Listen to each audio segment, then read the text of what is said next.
Muy buenas tardes. Un saludo especial a todos, por favor. Vamos a esperar unos 3 minutitos para esperar que se termine de conectar la gente y ya vamos a empezar. Gracias. Buenas tardes, cordial saludo, Wilson Pineda, del área de prensa de la Veeduría Nacional de la Participación y Acción Comunal Benacón. Un cordial saludo, muchas gracias por la tan importante invitación. Hola Wilson, bienvenido. Qué gusto tenerlo con nosotros. Una pregunta antes de que inicien. ¿Hay algún teléfono de contacto? Me gustaría hablar con alguien de prensa del Instituto Anticorrupción. ¿Se puede hacer la gestión? Claro que sí, si quiere simplemente chatéenos y Sujaira Carfán de nuestro equipo lo contacta. Vale, muchas gracias. Estaré muy atento. Wilson Pineda, del área de prensa de Benacón. Muy amables. No, yo le voy a pedir a Sujaira que le escriba directamente. Muchas gracias.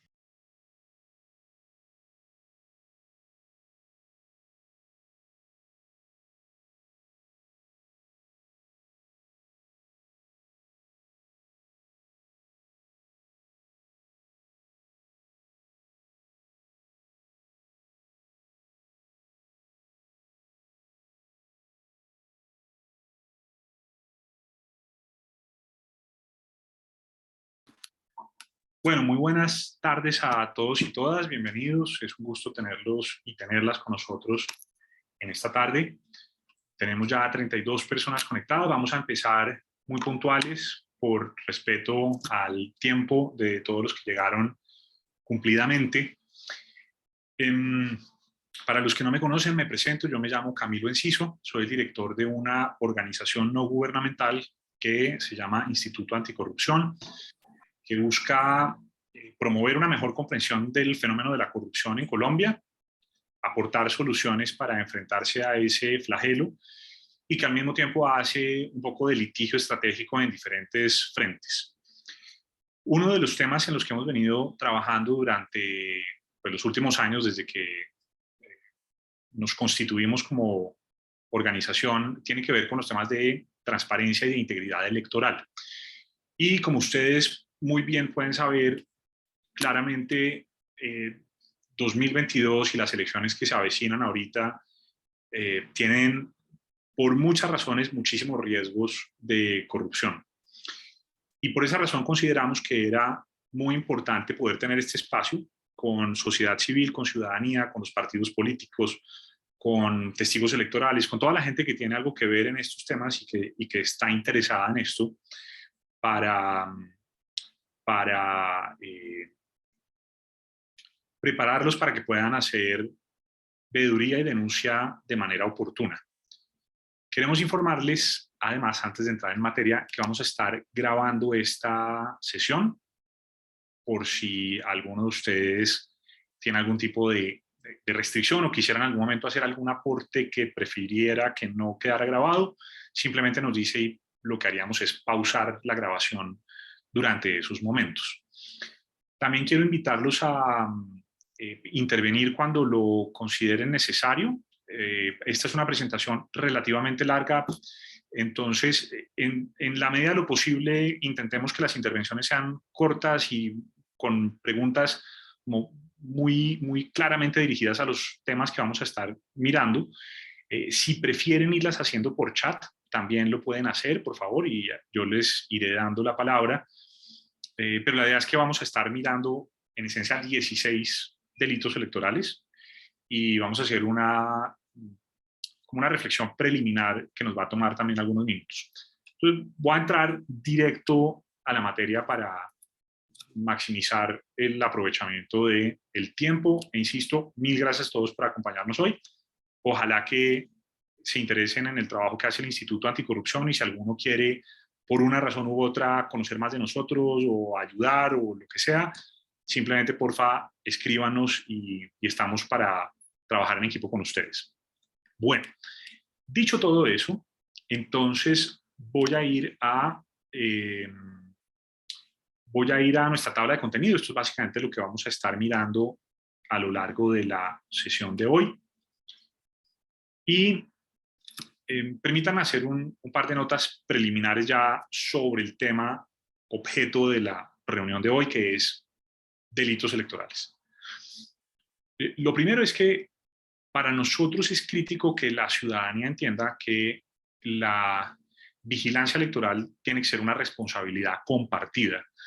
Acá no podemos esperar que los únicos que se pongan la camiseta sean los funcionarios públicos. La verdad es que el sistema político colombiano, como seguramente ustedes saben, está plagado de corrupción y en estas elecciones vamos a tener un montón de chacales eh, mirando cómo logran capturar el proceso electoral para después ir a hacer al Estado lo que normalmente hacen, que es traficar influencias, especular, robar, etcétera. Y esto es una responsabilidad compartida, tanto del sector público como privado, como también del mismo sistema político. Los partidos políticos, los candidatos, los testigos electorales presentados por los partidos, es decir, toda la gente que participa del proceso tiene que contribuir a que estas elecciones sean íntegras y que no nos las roben, independientemente del partido, coalición o ideología en la que estemos ubicados. Una segunda nota preliminar que quiero hacer tiene que ver con un elemento que es transversal a todos los delitos electorales que vamos a estar viendo hoy, que tiene que ver con la definición de servidor público. Los delitos electorales pueden ser cometidos por particulares o también por servidores públicos. Hay algunos delitos electorales que solamente pueden ser cometidos por servidores públicos. Entonces es importante, y además hay algunos delitos que tienen sanciones más drásticas, que son considerados más graves si son cometidos por servidores públicos. Entonces allí es importante que ustedes conozcan, los que no son abogados especialmente, cuál es la noción de servidor público. Y lo que queremos empezar es referirles que el artículo 20 del Código Penal trae una definición de qué se entiende como servidor público para efecto o para efectos de la ley penal. Y según esa definición, la transcribimos acá, dice: para todos los efectos de la ley penal son servidores públicos los miembros de las corporaciones públicas. Entonces eso incluye todo lo que son, digamos, congresistas, diputados, concejales, etcétera. Los empleados y trabajadores del Estado y de sus entidades descentralizadas territorialmente y por servicios, todo lo que son empresas del Estado. Para los mismos efectos se consideran servidores públicos los miembros de la fuerza pública, particulares que ejerzan funciones públicas en forma permanente o transitoria. Entonces, ojo con eso, porque en el proceso electoral hay un montón de personas que cumplen funciones públicas sin ser servidores públicos de tiempo completo, si me entienden. Son personas que por el tipo de función que van a estar ejerciendo a lo largo de las elecciones, se entiende que ejercen una función pública. Entonces, ese es un elemento muy importante que deben tener ustedes ahí en cuenta. Y los funcionarios y trabajadores del Banco de la República, integrantes de la Comisión Nacional Ciudadana y las personas que administran recursos de los que trata el artículo 338 de la Constitución Política. Se entiende que todos esos son servidores públicos. Entonces, bueno, voy a pasar al siguiente tema. Otras notas preliminares antes de ir a los tipos penales, antes de ir a los delitos. El Código Penal del año 2000, que es la Ley 599 de 2000, establecía una serie de artículos, o contenía una serie de artículos que regulaban los delitos electorales. Pero a raíz de todos los escándalos de financiación ilegal de campañas, de corrupción, de compra de votos, etcétera, de los últimos años, en 2017 el Congreso adoptó una nueva ley, que es la 1864 de 2017, que adicionó nuevos tipos penales, nuevas normas o nuevas infracciones al Código Penal, que se entienden que son delitos electorales, y modificó algunos de los delitos electorales que ya teníamos en la ley anterior. Varios, o vamos a verlos todos, para que ustedes estén muy en sintonía con qué es hoy en día lo que se considera un delito electoral. Por otro lado, varias de esas normas fueron modificadas de forma tal que se aumentaron las penas carcelarias o las penas de detención carcelaria para esos delitos. Muchos de esos delitos o no tenían pena de detención carcelaria o de prisión privativa de la libertad, o simplemente tenían multa, o tenían unas penas muy bajitas, digamos de 3 a 6 años, o de 2 a 5 años, etc. En la nueva ley, prácticamente todos los delitos, o si no todos, tienen por lo menos una pena mínima de 4 años. Y ahorita vamos a ir a eso, pero quiero anotar desde ya que eso es lo que yo llamo la trampa de los 4 a 9 años. La trampa de los 4 años, realmente. ¿Por qué es una trampa esa reforma? Porque, salvo que un delito sea cometido con algún ingrediente que permita agravar la pena, por lo general la pena a imponer va a ser la del cuartil más bajo. Y no voy a entrar como en temas de derecho, digamos, en la explicación exactamente de cómo se asigna la ley ya a la hora del juez hacer la graduación penal. Pero lo que ustedes tienen que saber es que por regla general la pena se va a pegar hacia abajo, hacia los 4 años. Y lo que ocurre es que si a una persona la sancionan con los 4 años, tiene derecho, podría beneficiarse de lo que los penalistas llamamos la suspensión condicional de la pena. Y eso significaría que la persona no iría ni un solo día a la cárcel si le suspenden condicionalmente la pena.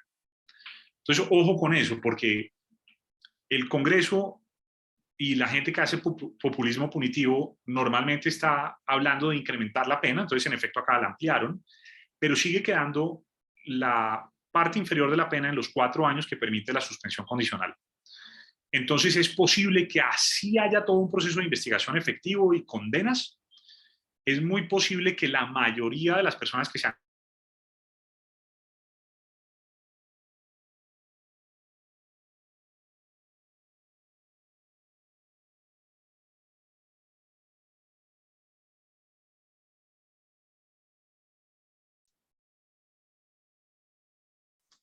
Hola.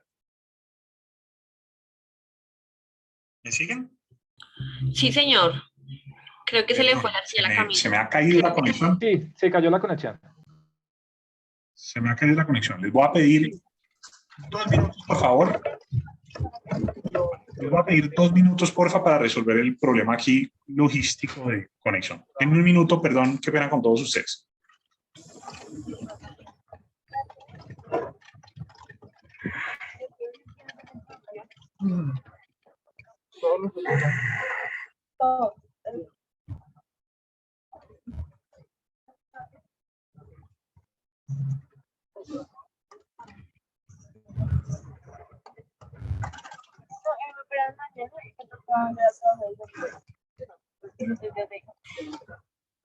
Bueno, perdón. Por ahora me voy a conectar por acá. No me van a ver, pero ya ahorita terminamos de resolver el problema, pues ya vamos a compartir la presentación. Pero bueno, entonces el punto, para que me vayan siguiendo, es que la sanción va a quedar en el rango más bajo, y eso va a dar lugar a la suspensión condicional de la pena, y eso pues, es un problema. Entonces, vamos a ir... Perdón, doctor. Claro, adelante. Es que hay una bulla de fondo. No sé si usted pueda silenciar los micrófonos Sí. para Hay un señor poder aquí, John escuchar. Jairo. Ya lo... Listo. Perfecto. Entonces, les decía que tenemos esa sanción que va a estar por lo bajo y que por lo tanto va a dar lugar a la suspensión condicional de la pena, y eso claramente es un problema. Bueno, y la última nota preliminar antes de ir a los tipos penales tiene que ver con que en Colombia, con la adopción de la ley de 2017, se hicieron varias cosas. Una es que se constituye una especie de cuerpo élite del Estado colombiano que tiene que proponer, adoptar y aprobar una política criminal electoral. Y se supone que esa política criminal electoral debería ser como el lineamiento estratégico sobre cómo combatir ese flagelo. Y claramente esa política se adoptó en el año 2019. Es una política que no mucha gente conoce y que debe ser pues estudiada, creo yo, para que la gente entienda cómo opera y hacia dónde debería avanzar el Estado colombiano en estos temas. Entonces, la invitación que haría a todos ustedes es a conocer esa política criminal electoral a la que hace mención el artículo 17 de la ley 1864 de 2017. Esa ley además dice que tiene que hacerse, que el Estado debería hacer seguimiento a la ley periódico y que tiene que monitorear cómo avanza la implementación de la misma y sobre todo los procedimientos sancionatorios por este tipo de delitos electorales. Y lo último es que el artículo 20 de la norma, o de la ley, dice que el gobierno debe garantizar que 3 meses antes y hasta que termine el certamen electoral, debe dar a conocer por los medios masivos de comunicación las sanciones aplicables a la violación del sistema electoral colombiano. Ahora, yo les voy a confesar algo. Yo no he visto hasta ahora, y estamos a poquísimos días de las elecciones, pero yo no he visto ni una sola propaganda comercial, ni de radio, ni de televisión, ni de ningún lado sobre esto. Sí he visto tal vez alguna propaganda en la que hablan de la plataforma Uriel para que la gente denuncie, pero más allá de eso no he visto ningún tipo de pedagogía alrededor de cuáles son los delitos electorales. Puedo equivocarme, pero es la experiencia que, por lo menos desde el Instituto Anticorrupción, hemos tenido en esta materia. Bueno, entonces sigamos. Vamos a empezar hablando del artículo 386 del Código Penal, que establece la infracción conocida como perturbación al certamen democrático. ¿Y qué es eso? Básicamente es un delito que puede ser cometido por un funcionario público o por un particular y que consiste en perturbar o en impedir la votación pública o el escrutinio. Es como el caso típico que uno ve cuando, por ejemplo, una organización organizada, una organización delincuencial se propone impedir el adelantamiento de las elecciones o el escrutinio o el conteo o cuando intentan quemar los votos o ese tipo de conductas. Y obviamente es una conducta muy grave que según el Código Penal tiene una sanción que va de 4 a 9 años. Entonces, para ese tipo de casos, lo más importante es uno saber que en el contexto en el que nos estamos moviendo, en la Colombia de hoy, desafortunadamente, en el nivel de polarización en la que está navegando el país, es muy posible que vayamos a ver mucho de esto en estas elecciones. Al contrario de lo que ocurrió en las elecciones de años pasados, que fueron relativamente pacíficas y tranquilas, o muy pacíficas y muy tranquilas en comparación con lo que había sido la historia reciente de Colombia, acá nos estamos enfrentando a un clima político y de violencia y de polarización muy complejo, que seguramente nos hará atestiguar muchísimo de esto que busca prevenir y sancionar el artículo 386 del Código Penal. Bueno, sigamos, por favor. El siguiente artículo, y porfa, si van teniendo preguntas, insisto, nos van escribiendo y aquí vamos haciendo lo mejor posible para ir contestando sus inquietudes. Entonces vamos al artículo 387, que es el de constreñimiento al sufragante. Este artículo busca sancionar a aquellas personas que amenazan o presionan por distintos medios a una persona para que bien sea vote en un sentido o en otro, a favor de un candidato u otro que sea de su preferencia, o para que no vote.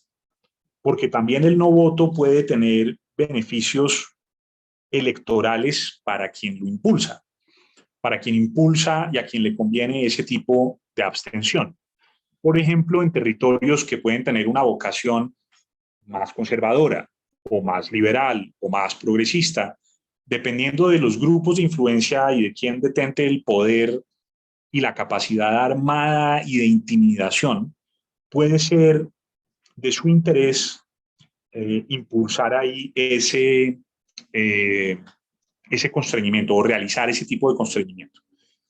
Si uno piensa en un ejemplo concreto de esto, el ejemplo típico es el de la parapolítica. Es uno de los episodios más nefastos de la historia de Colombia, en donde el paramilitarismo básicamente seccionó territorios o se dividió territorios, llegó a acuerdos con políticos y constriñó a sufragantes para apoyar a uno u otro candidato.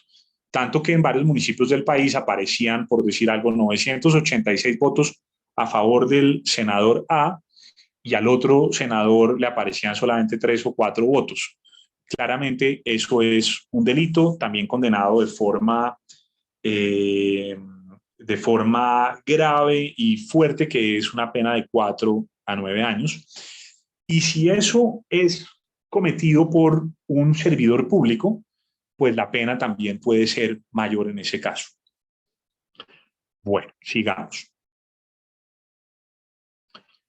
Vamos entonces al... bueno, perdón, para que no me acusen de poco imparcial. Obviamente, ese delito que acabo de mencionar del constreñimiento al sufragante, no solamente lo pueden cometer organizaciones de paramilitares, también la puede cometer la guerrilla, la pueden cometer grupos de extrema izquierda, la pueden cometer cualquier persona que amenace o que presiona a personas para votar o no votar por un determinado candidato o lista. Y aquí hay que decir una cosa, y es el ejemplo que vemos ahí, y es que es común observar en un país como Colombia a gerentes de empresas o directores de entidades del Estado exigiéndole a los funcionarios o a los contratistas de las entidades votar por uno u otro candidato de su preferencia con el fin de hacer política a favor de el partido que los puso en el poder o simplemente la gente que sea de su preferencia. Eso es un delito. Y si cualquiera de ustedes tiene conocimiento de un funcionario público o de un empresario o de quien sea, perdónenme un segundo.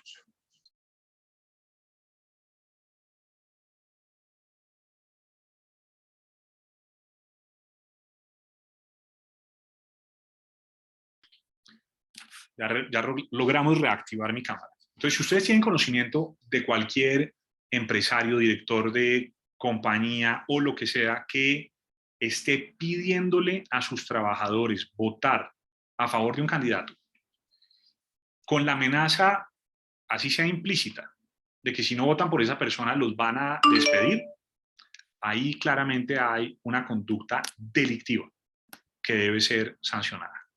Entonces, ahora sí vamos al siguiente.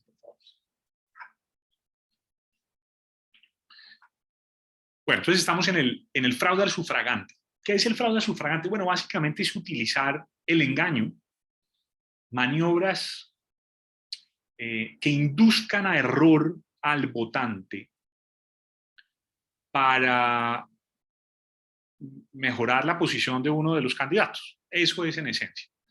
Entonces uno, por ejemplo, en el ejemplo que estamos poniendo acá, que pueden ver en su pantalla, lo que estamos mostrando es un ejemplo de una persona que le pide a otra, oiga, ayúdeme a votar porque yo no sé votar. ¿Cómo marco que quiero votar por el Partido Liberal o por el Centro Democrático o por Mira o por lo que sea? O por X candidato u otro. Y resulta que la otra persona le dice, no, usted lo que tiene que hacer es votar por es marcar con una X los partidos que usted no quiere que queden. Y entonces la persona ingenua, cándida, que no está familiarizada con los tarjetones electorales y tal, pues va y lo hace. Eso es un delito. Eso es un delito. Cualquier tipo de engaño o de inducción a error para que una persona vote por un determinado candidato, partido o corriente, o para que vote en blanco también. Y también es una conducta grave que va de los 4 a los 8 años de cárcel. Siguiente, por favor. El 389 es el artículo relacionado con lo que los colombianos comúnmente conocemos como la transhumancia electoral. Es el trasteo de electores. ¿Qué es el trasteo de electores en esencia? Es llevar a gente de un lugar a otro para que vote en un lugar en el que no tiene derecho a votar. ¿Por qué no tiene derecho a votar en ese lugar? Pues básicamente porque no reside allí y el requisito principal para poder votar es en un determinado municipio es ser residente del municipio. Entonces es típico ver en Colombia cómo los políticos lo que hacen es ir a buscar en el gran mercado electoral de Colombia electores potenciales que pueden estar en un municipio y que a través de la captura del voto y de la compra del voto pueden trasladar al municipio en el que les interesa hacerse elegir, puede ser como alcaldes, por ejemplo, para tener una mayor votación. En lo que tiene que ver con las circunscripciones territoriales, por ejemplo, para Congreso, para la Cámara de Representantes, entonces uno puede coger una persona de un municipio de La Guajira, relativamente cercano a, qué sé yo, norte de Santander, y entonces trastea electores de un departamento al otro el día de las elecciones. ¿Cómo se detecta este tipo de delitos? Hay muchas maneras de detectarlo. Una de las formas en las que lo ha hecho el Estado colombiano es cruzando bases de datos de los registros del SISBEN o de los registros de los servicios públicos domiciliarios, cruzando las cédulas con el lugar de municipio en el que reside la persona, según el servicio público, con el lugar en el cual se inscribió para votar. Y cuando no hay una correlación entre las dos cosas, cuando no hay armonía entre las dos cosas, entonces por lo menos uno podría decir que hay un indicio serio de que hay un episodio de transhumancia electoral. Y lo que el Estado colombiano ha hecho en el pasado es anular de manera automática millones de registros de ese estilo para evitar la consumación de delitos de transhumancia electoral. La gente después tuvo derecho al pataleo, pero digamos que ahí hay un problema serio con ese tipo de delito. ¿Cómo se puede percibir ese delito? Pues lo que típicamente ocurre es, pues al elector, a esos votantes capturados, en una primera fase los llevan para que inscriban su cédula en el lugar en el que no pueden votar o en el que no deberían poder votar. Y en ese lado, por allá, algún funcionario igual ayuda a que los inscriban para votar. Y después, el día de elecciones, tienen que volverlos a transportar para que puedan depositar su voto en ese lugar en el cual no tienen derecho a votar. Y ojo aquí con una cosa muy importante, pero esto es extraordinariamente importante. La ley colombiana permite iniciar acciones de extinción de dominio sobre cualquier bien que sea utilizado para la consumación de un delito y un delito de concierto para delinquir o de un delito electoral. Entonces, los camiones, los buses, las tractomulas, los taxis, lo que sea utilizado para efectos de consumar el delito de transhumancia electoral, pueden ser decomisados y sometidos a procesos de extinción de dominio. Esa es una manera muy efectiva que, si la Fiscalía y el Estado colombiano lo usara de verdad, nos podría ayudar a prevenir este tipo de chanchullos electorales. Una cosa que yo los invitaría a hacer en esa medida es ayudarle al Estado a identificar cuáles son los bienes, e insisto, vehículos, pero no solo vehículos, también las casas, apartamentos, lotes, cualquier tipo de bien inmueble o de activo que sea utilizado para la consumación de un delito electoral puede ser sujeto a un proceso de extinción de dominio. Ojo con eso, porque esa es una manera distinta de ir detrás de los activos que utilizan los corruptos para poder ganar las elecciones. Bueno, sigamos, por favor. Entonces vamos a ir al artículo. Dicen que hay una pregunta en el chat, me imagino. Ok, entonces veo acá dos cosas. Catalina nos preguntaba, ¿a qué medio de prueba se pueda llegar al proceso con el delito anterior? Supongo, Catalina, que se refería al... devuélvete, por favor. Al de corrupción al sufragante o al de fraude al sufragante. En general, si bien ahorita vamos a ir a los medios de prueba. O sea, ¿qué tipo de cosas podemos hacer para demostrar que cualquiera de estos delitos ha ocurrido? Vamos a dejarlo hacia el final, Catalina. Muchas gracias por la pregunta. Y veo que Luis Francisco nos pregunta, ¿en el fraude de inscripción de cédula se castiga a quien transporta y a quien se inscribe o solo a quien fomente la transhumancia? Entonces, miren otra vez ahí que es el tipo penal que estamos proyectando. Y más bien me voy a ir en este momento al artículo específico del Código Penal porque el diablo en ese caso está en los detalles. Entonces me voy a ir un segundito a ese artículo del Código Penal. Estoy aquí buscando.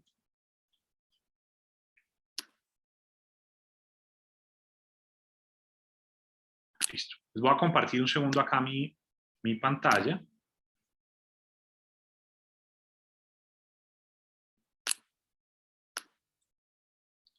Entonces acá en este momento están viendo el artículo 389 del Código Penal vigente en Colombia. Este artículo dice lo siguiente, dice el que por cualquier medio indebido logre que personas habilitadas para votar inscriban documento o cédula de ciudadanía en una localidad, municipio o distrito diferente a aquel donde hayan nacido o residan, con el propósito de obtener ventaja en elección popular, plebiscito, referendo, consulta popular, etcétera, incurrirá en prisión de tanto. Entonces, ojo con esto. Si ustedes se fijan en el artículo lo que sanciona es, o sea, el verbo rector del artículo es lograr que personas habilitadas para votar inscriban. Es lograr que las personas inscriban el documento en un lugar en el que no tienen derecho. Entonces, en sentido estricto, yo diría que el transportador no está incurriendo en este delito específicamente, lo cual no quiere decir que no esté incurriendo en un delito. ¿Cómo logra uno cerrar el círculo para ir detrás de todas estas otras personas que, si bien su conducta no se enmarca dentro de la descripción del delito del Código Penal específico de estos delitos electorales, cómo vamos tras ellos? Y lo que yo diría es que hay una norma en el Código Penal que sanciona lo que se conoce como el concierto para delinquir, que es el acuerdo de voluntades, el acuerdo de varias personas que se ponen de acuerdo para cometer otros delitos o para cometer delitos. Entonces, la persona que, a sabiendas de lo que está haciendo, se presta para transportar a esos electores que van después a depositar sus votos en municipios donde no tienen derecho, y que además por esa vía también termina ayudándole al que inscribió fraudulentamente a estas personas, yo les diría, ahí se consuma un delito de concierto para delinquir. Entonces, que sí es relevante la conducta del transportador, sin duda, claramente lo es, y es parte de toda la evidencia que deberíamos ayudar a conseguir para poder sancionar este tipo de conductas. Bueno, vamos a ir entonces a el siguiente delito. Estamos aquí proyectando otra vez, que es el artículo 389A, que es la elección ilícita de candidatos. La elección ilícita de candidatos, ojo con esto, la comete un candidato que se hace elegir estando inhabilitado para poder ser elegido y para poder ejercer el cargo. Por ejemplo, una persona que ha sido condenada por corrupción, por decir algo en Colombia, se entiende por mandato legal que está inhabilitada para participar en un proceso electoral de esta naturaleza. Esa persona, el partido político ni siquiera debería darle el aval, precisamente porque está inhabilitado. Lo que ha ocurrido es que históricamente, debido a la falta de sincronía de las bases de datos del Estado colombiano y al rezago del registro de cierto tipo de inhabilidades, como por ejemplo si un juez penal condena, eso debería ir automáticamente a la Procuraduría, y la Procuraduría en lo que se conoce como el CIRI, que es como su sistema de registro de sanciones contra las personas, ahí debería quedar registrado que esa persona está inhabilitada. No puede ejercer cargos públicos, no se puede hacer elegir. Pero muchas veces esa información no llega, o también se han visto casos en los cuales la Procuraduría manipula esa información o logran torcer a alguien adentro para que no aparezca reflejado esa inhabilidad o esa sanción. Entonces resulta que el candidato, que muchas veces es un congresista o excongresista o es una persona poderosa y de cierto nivel de influencia, logra mover los hilos del poder para que su inhabilidad no sea detectada, a pesar de que existe. Pero claro, se lanza, lo eligen, y una vez ya sacó 50.000 votos y le dieron la credencial de congresista, pues ya es muy berraco sacarlo de allá. Para ese tipo de circunstancias, entonces, es que se inventaron este tipo penal, que es una adición al Código Penal. Esto no existía antes, es un nuevo delito. Si alguien está inhabilitado y se hace elegir, haciéndose el bobo y logra la elección, entonces está incurriendo en un delito. Pero esa persona tiene que ser elegida para que se consume el delito. Si no lo eligen, según la descripción que hace el Código Penal, no estaría incurriendo en el delito, que es un absurdo. Lo que debería sancionarse es la inscripción de la candidatura teniendo una inhabilidad. Eso es lo que debería sancionarse en principio. Pero bueno, el legislador lo hizo de esta manera. Sigamos, por favor. Doctor, una pregunta. Adelante, Jennifer. Este delito del que se estaba hablando se hace extensivo al partido político, es decir, por ejemplo, el representante legal, ¿sí? Sí. Porque pues todo partido político tiene que tener un representante, como en la calidad de persona jurídica. Entonces, ¿qué tan extensivo o si se hace extensivo al partido? Sí, es una buena pregunta. En principio, lo que dice este artículo 389A es que aplica, el delito como tal recae sobre quien se hace elegir, lo cual no quiere decir que no pueda haber sanciones sobre el partido político bajo el marco de la Ley 1475 de 2011. Es decir, puede haber sanciones que se desprenden directamente del hecho de haber dado ese aval como tal, pero ya no bajo el marco de esta norma, que es el Código Penal reformado o modificado por la ley de 2017, sino que aplica es el artículo 10 de la ley 1475. Recuerden ustedes que el artículo 10 de esa norma de la ley 1475 dice que constituyen faltas sancionables. Voy a leerlo acá, lo estoy abriendo. Dice: constituyen faltas sancionables las siguientes acciones o omisiones imputables a los directivos de los partidos y movimientos políticos. Tiene ahí una lista larga. Una de las cosas que dice esto es, en el numeral 5 específicamente, inscribir candidatos a cargos o corporaciones de elección popular que no reúnan los requisitos o calidades, se encuentren incursos en causales objetivas de inhabilidad o incompatibilidad, o hayan sido condenados o llegaren a hacerlo durante el periodo para el cual resultaren elegidos, por delitos cometidos relacionados con la violación, vinculación a grupos armados ilegales, actividades de narcotráfico, mecanismos de participación democrática o de lesa humanidad. Y después, además, hay un parágrafo que nos dice que los partidos y los movimientos responderán también por avalar a candidatos no elegidos para cargos o corporaciones públicas de elección popular, si estos hubieran sido o fueran condenados durante el periodo del cargo público al cual se candidatizó, mediante sentencia ejecutoriada, etcétera, etcétera. Entonces, claro, para el partido, esto es de una trascendencia enorme, que obviamente puede terminar generándoles responsabilidad bajo las otras normas que estipula esa ley 1475 y en particular tanto el régimen disciplinario de los directivos de los partidos como las sanciones aplicables a los partidos y movimientos que está consagrado en el artículo 12 de esa norma. Entonces la invitación que yo haría en ese sentido es a remitirse a esa norma para ver qué otro tipo de consecuencias puede haber frente al partido político. Perdón, una consulta muy rápida. Adelante. Si quieren irse presentando y como contarnos un poquito de dónde vienen en dos líneas, ¿no? Como de a qué organización, y eso me gustaría también saber. Bueno, me llamo Camilo Quintero, no, vengo como ciudadano interesado.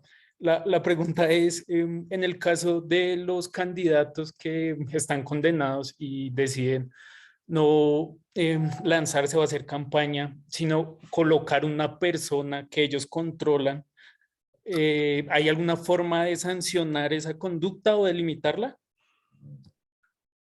Pues hombre, yo diría que no la hay por ahora, porque el principio jurídico aplicable es que esto suena horrible además porque es lo que dicen todos los corruptos, ¿cierto? Que hacen política por interpuesta persona. Entonces dicen, es que los delitos de sangre no existen, ¿sí? Y entonces lo que termina pasando es que el partido de la U o Cambio Radical o el que sea, los verdes, todo el mundo está en esta vaina, dándole avales a gente terrible, que son a veces las esposas, los esposos, los primos, las tías, el cuñado o lo que sea, y terminan haciendo política de esa manera, como, pero para mal o para bien, hoy en día no tenemos una manera de bloquear eso. La mejor manera, creo yo, de bloquear eso es votando responsablemente y que los partidos políticos sientan el castigo que se desprende de incurrir en ese tipo de prácticas. O sea, el voto es el mecanismo de control, como yo lo veo. Wilson, veo que tiene la mano levantada. Buenas noches, cordial saludo. Wilson Pineda, hago parte de la Veeduría de Acción Comunal, Benacón, y pues me dedico también a hacer control social y al área de prensa. Tenía, pues, digamos, una duda o una inquietud. Digamos, en ese sentido que usted toca, de lo que ha mencionado hasta el momento, son temas muy complejos. Hay muchos intereses de fondo, de trasfondo, políticos, económicos, etcétera, etcétera. Y a veces el ciudadano del común, y eso me incluye, no contamos con las herramientas para poder, digamos, denunciar ese tipo de situaciones. Claro, ustedes dicen, no, pues mira, hay un delito, por ejemplo, alguna acción, no sé, moviendo un ciudadano de un territorio a otro, y eso es un delito.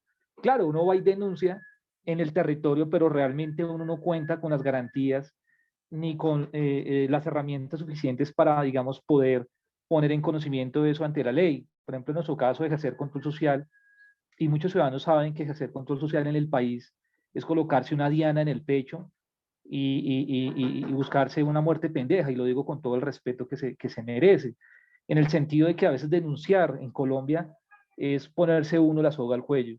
Y lo digo, nosotros desde Control Social, inclusive yo tengo medidas de protección, tengo chaleco antibalas, tengo botón antipánico, tengo medio de comunicación, pero digamos no es hacerme la víctima, sino es de pronto decir, bueno, ¿y el ciudadano qué? ¿Con qué herramientas cuenta realmente a nivel legal para poder hacer ese debido proceso?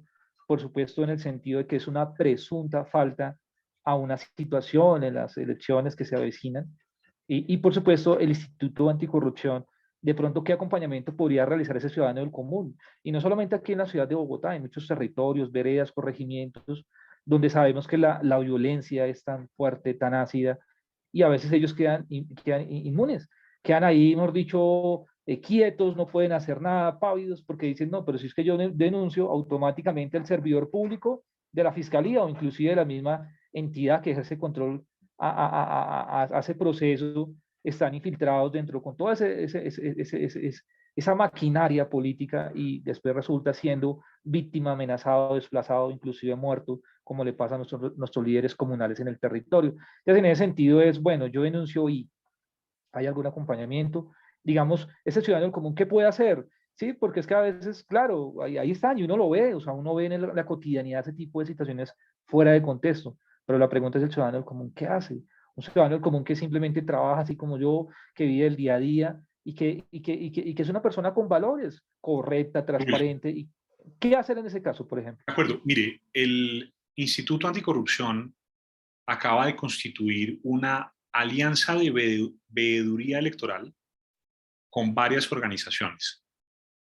Esa veeduría electoral tiene por objeto, durante un periodo de 4 meses, a partir de esta semana, vigilar lo que está ocurriendo y adelantar acciones de litigio estratégico alrededor de los temas de vulneración a las normas electorales. Entonces, si cualquiera de ustedes en algún momento evidencia un acto de corrupción electoral o alguna infracción a estas normas que estamos presentando hoy, perfectamente nos la puede poner en conocimiento. Sí, yo diría que siempre igual uno debería intentar denunciar ante las autoridades, pero si prefieren no hacerlo y les parece que puede ser más efectivo denunciar a través de nosotros, eso es lo que vamos a estar haciendo. Vamos a estar vigilando, ayudando a conseguir la evidencia necesaria y litigando los casos. Porque claro, el ciudadano de a pie de pronto observa algo anómalo, toma una foto, pero hasta ahí llega porque no tiene la capacidad o el conocimiento o lo que usted dice, le da miedo porque hay retaliación, se juega la vida. Pero pues digamos que es nuestro oficio y nuestra vocación. Entonces, de la mano de la Fundación Paz y Reconciliación, de Pares, Instituto y el Instituto Anticorrupción, vamos a estar trabajando en esa veeduría electoral. Ahorita al final les vamos a dar algunos datos adicionales y las rutas a través de las cuales pueden entrar para presentar las denuncias si así lo quieren. Muchas gracias por esa pregunta, Wilson. Bueno, entonces avancemos, por favor. Veo un segundo.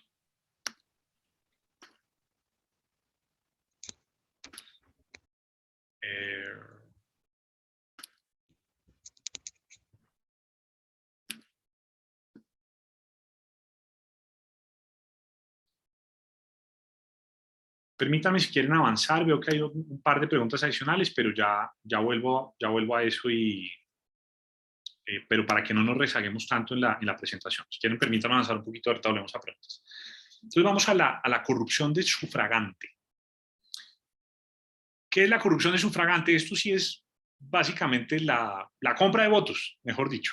Esto es lo que los colombianos conocemos como la compra pura y dura de votos, mejor dicho, lo de Aida Merlano y compañía, ¿sí? Un político está interesado en tener unos votos y paga por ellos, y entonces corrompe electores.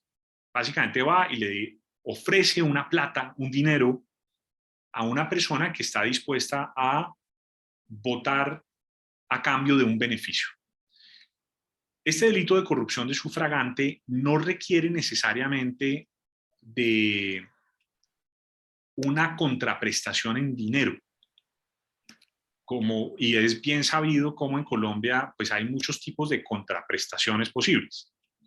Entonces hay contraprestaciones del tipo de dar tejas o cemento o ladrillos para que la persona o su familia puedan construir un nuevo piso en la casa o qué sé yo, o arreglar el andén de la casa.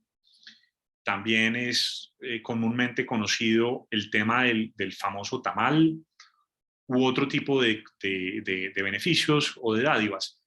Hay algunos lugares en los cuales los candidatos están dispuestos a pagar sobornos muy grandes. Se ha conocido de municipios en los cuales dan incluso neveras, por ejemplo, o lavadoras, porque son municipios que tienen un censo electoral muy pequeño y con lograr obtener unos 15 o 700 votos adicionales, una persona puede resultar electa como alcalde o alcaldesa y después con cargo a los delitos, a los recursos de regalías, por ejemplo, en algunos municipios que reciben muchas regalías, terminan cobrándose lo que invirtieron. Entonces se gastaron 500 millones dándole neveras o lavadoras a 500 personas, pero ganan la elección y después recuperan por vía contratación estatal y por vía regalías o con cargo al presupuesto que viene del Sistema General de Participaciones o lo que sea.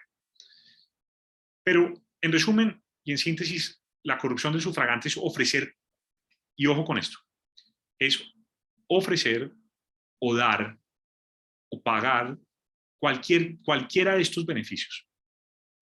No se requiere que haya una transacción efectiva. Es decir, no se requiere que yo le haya pagado efectivamente al votante el dinero o que le haya dado efectivamente el beneficio o la dádiva. El simple hecho de prometerlo, el simple hecho de comprometerme a entregar ese beneficio da lugar a la consumación de este delito de corrupción al sufragante. Pero hay que decir adicionalmente que este delito ya no solamente aplica para quien da el beneficio o para quien lo ofrece o para quien lo promete, sino que también aplica para quien lo acepta. Y esto es una diferencia muy importante frente a lo que existía en el pasado. Y es que acá ya también el sujeto pasivo del soborno, si lo podemos llamar así, también responde penalmente.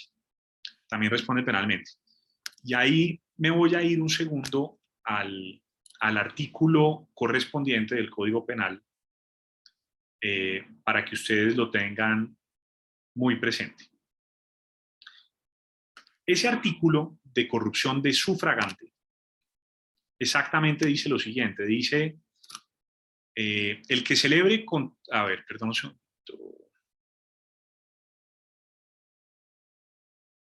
Listo. Entonces dice, el que celebre contrato, condicione su perfección o prórroga, prometa, pague o entregue dinero, ojo, dinero, plata, efectivo, dádiva, eso ya implica cualquier otra cosa, tejas, tamales, lechona, bicicletas, lo que sea, u ofrezca beneficio particular o en favor de un tercero. Entonces esto ya implica, por ejemplo, que yo como senador de la República que quiero ser, le ofrezco al votante que si vota por mí yo le voy a conseguir un cupo en el colegio público a su hijo o a su hija, o que le voy a conseguir un trabajo en la empresa de servicios públicos.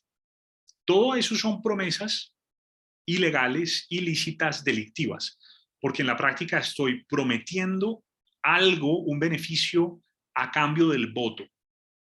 Eso es un delito. Y esto ocurre muchísimo. Y entonces, una de las cosas más importantes que ustedes pueden hacer es estar atentos a ese tipo de ofrecimientos. No se requiere que la plata haya salido de un lado al otro o que haya maletines llenos de dinero. El simple ofrecimiento puede dar lugar a la consumación de este delito. Y voy a leer la segunda parte de este artículo del Código Penal que dice, en igual pena, es decir, una pena de prisión de 4 a 8 años y una multa de 200 salarios mínimos hasta 1000 salarios mínimos, o sea, de 200 millones a 1000 millones, más o menos. Dice, en igual pena incurrirá el sufragante que acepte la promesa, el dinero, la dádiva, el contrato o beneficio particular con los fines señalados en el inciso primero. Entonces, si en el pasado el sufragante más o menos que se lavaba las manos era, pues no, yo recibí 50.000 pesos, no pasa nada. Ah, no, sí pasa. Si a usted le compraron su voto, usted es responsable penalmente. Eso es una diferencia muy importante frente a lo que hemos tenido en el pasado. Bueno, sigamos al siguiente delito. Bueno, ahora sí voy a irme a las preguntas que no quiero que se me retrasen o se me represen mucho.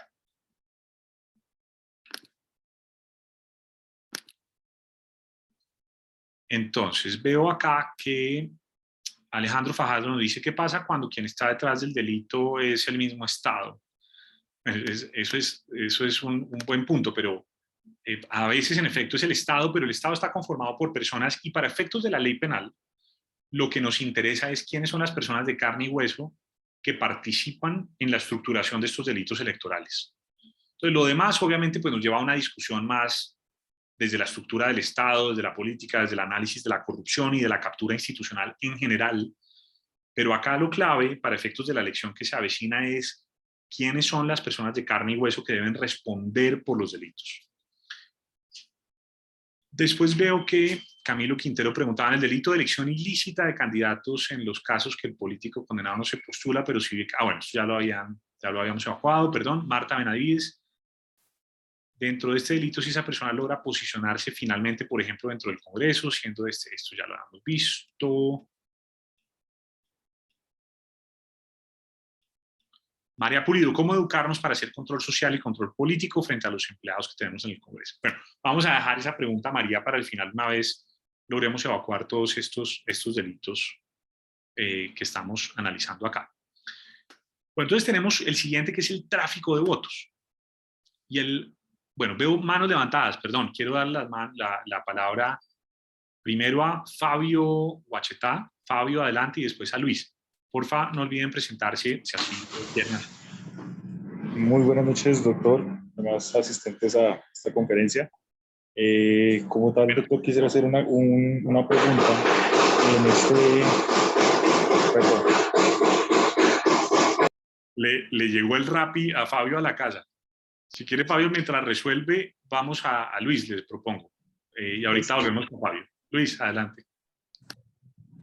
Buenas noches, doctor. Me presento, mi nombre es Luis Fernando González. Soy funcionario de la Fiscalía, trabajo en el eje temático de delitos contra delitos electorales. Buenísimo, chévere. Mi pregunta, bueno, tenía dos apreciaciones. Una, si esta grabación puede ser compartida al finalizar. Y dos, respecto al delito de corrupción al sufragante, pues es que dentro de la práctica que hemos evidenciado en la Fiscalía, es un delito muy ambiguo, ya toda vez que, pues básicamente la prueba fundamental de este delito, para probar este delito, es precisamente el sufragante. Entonces, como en el entendido de que ahora el sufragante también está sometido a una pena respecto de este delito, pues ciertamente se caen los casos porque el sufragante no quiere hablar. Entonces, no sé qué solución desde su perspectiva o desde su experticia, cómo podríamos abordar en los delitos que se presenten en corrupción al sufragante, cuando precisamente es eso. Hemos evidenciado que el sufragante, como lo que lo venía diciendo, es la prueba fundamental para decir sí me ofrecieron dinero, pero en el sentido de que ellos también están teniendo pena, no están hablando. Entonces, ¿cómo deberíamos abordar ese delito para investigarlo de una buena forma desde su perspectiva? Pues Luis, primero, qué alegría tenerlo acá con nosotros. Me encanta saber que la Fiscalía tiene el interés en repasar estos temas y me parece buenísimo, y además me gustaría además que después pudiéramos conversar con usted para ver cómo sumamos esfuerzos en estos temas. Lo segundo que yo diría es que yo tengo una lectura, con todo el respeto, muy distinta a la suya, porque yo lo que creo es que el hecho de que sea punible la conducta del sufragante le da a la Fiscalía un montón de armas adicionales muy buenas. Porque si usted logra identificar, no necesariamente en un principio, en una primera etapa de la investigación, por ejemplo, a quien quiera que sea que está corrompiendo al elector, al sufragante, pero usted logra identificar 2, 3 posibles electores que han sido comprados, entonces usted puede tener ahí 2 o 3 posibles cooperantes con la investigación y con el caso, que pueden volverse testigos y que pueden ayudarle a desmontar toda la estructura criminal. Es decir, usted coge 2, 3, usted les ofrece un preacuerdo o un principio de oportunidad o algún tipo de beneficio por colaboración con la justicia, perfectamente lo puede hacer y después va por el pez gordo. Me parece que tiene mucho sentido que las investigaciones tuvieran ese orden y esa estructura, y eso les da a ustedes testigos que tienen la motivación porque tienen la espada de Damocles en el cuello, porque si no pueden ser sancionados. Entonces yo creo que al contrario de lo que usted dice, aquí hay una herramienta muy potente. Esto es una espada de acero muy bien forjado, que si la utilizan con inteligencia, les va a permitir investigar y lograr desmontar estructuras criminales de tráfico de votos bastante importantes. Es un poco como yo lo veo. No sé si con eso respondí su pregunta, Luis. Sí, doctor, ya con lo que usted acaba de enunciar, pues claramente es lo que también hemos visto en la práctica con los pues en el caso de que cuando se desarrollan estas actividades, pues la mayoría que se hace es un principio de oportunidad, un preacuerdo, para pues lo que usted decía, ir por ese pez gordo, esa cabeza donde pues se ve claramente la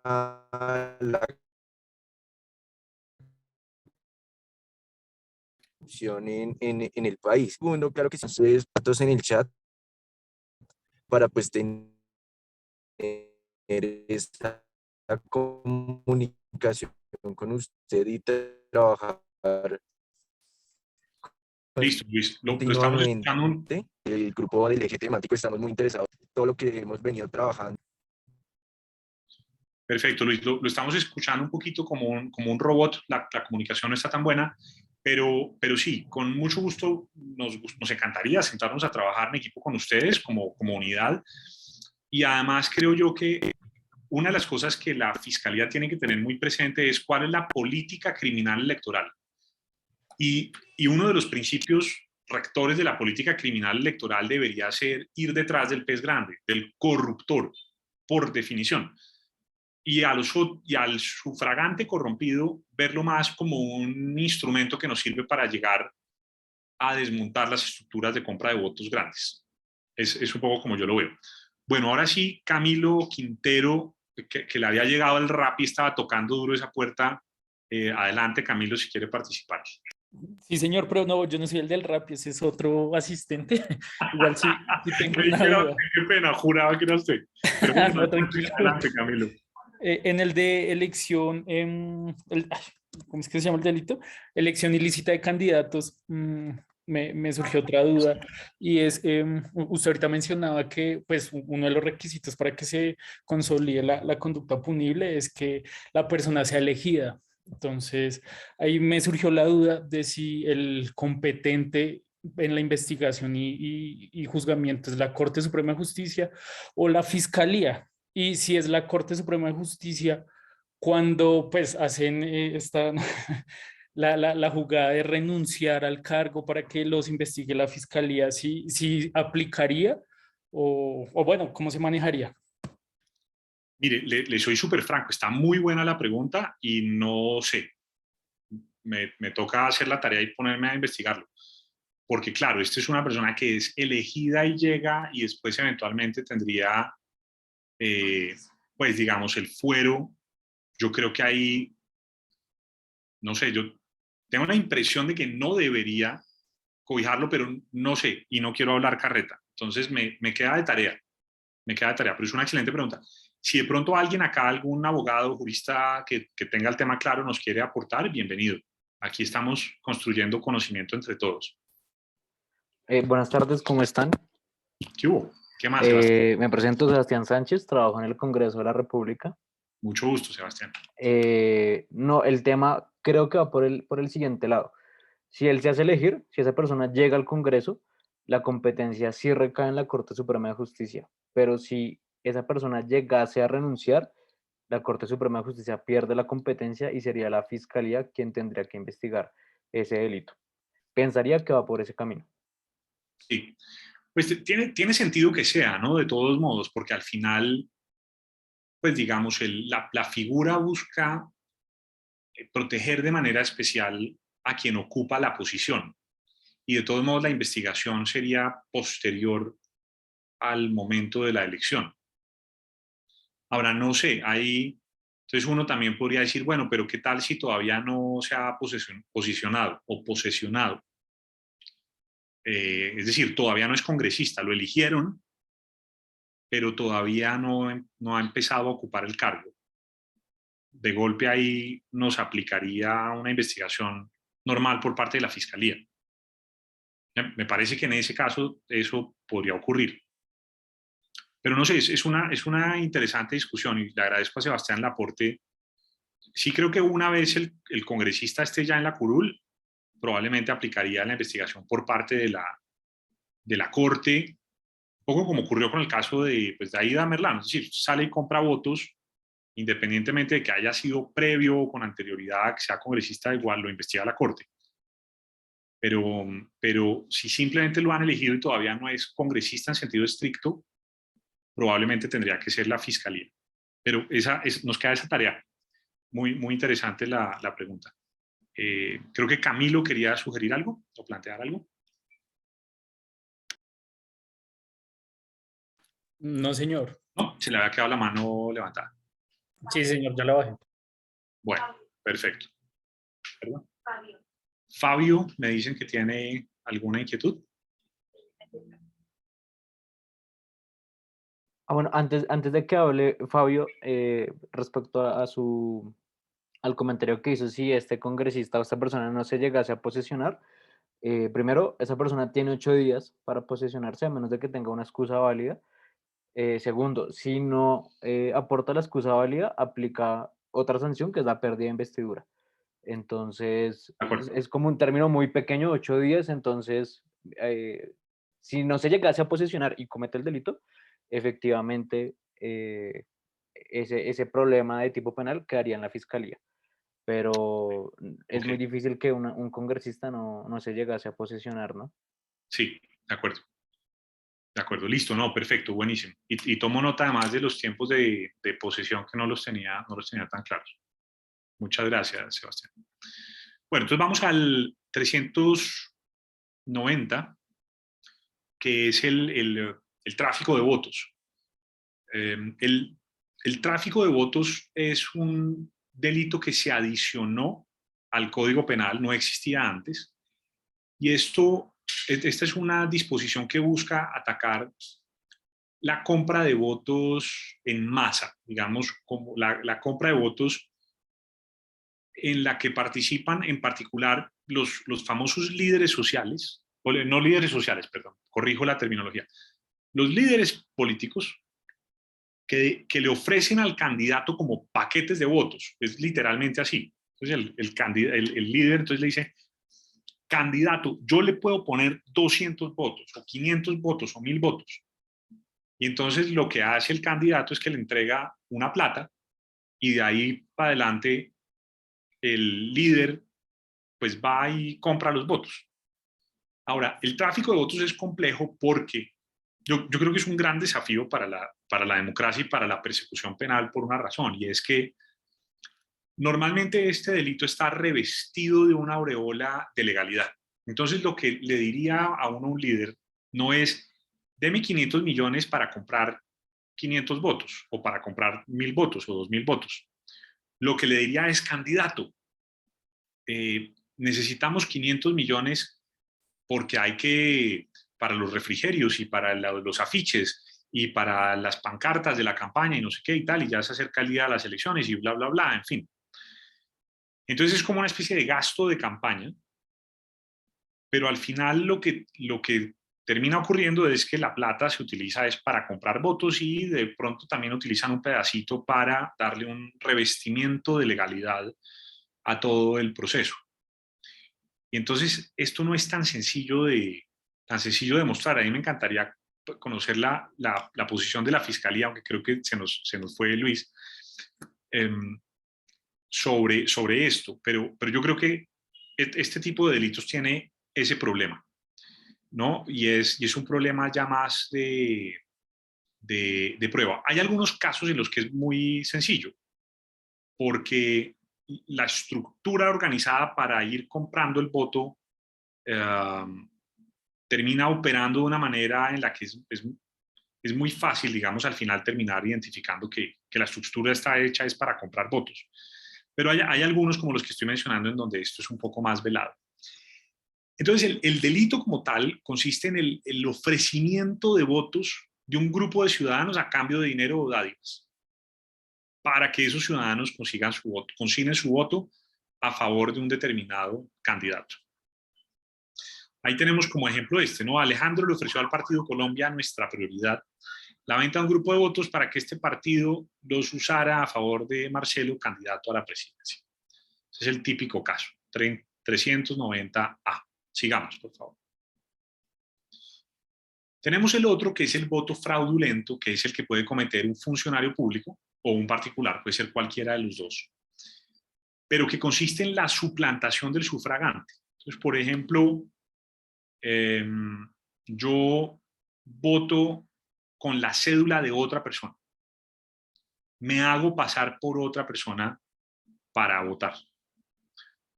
O incurro en cualquier otro tipo de práctica para poder votar sin tener, en sentido estricto, derecho a ello.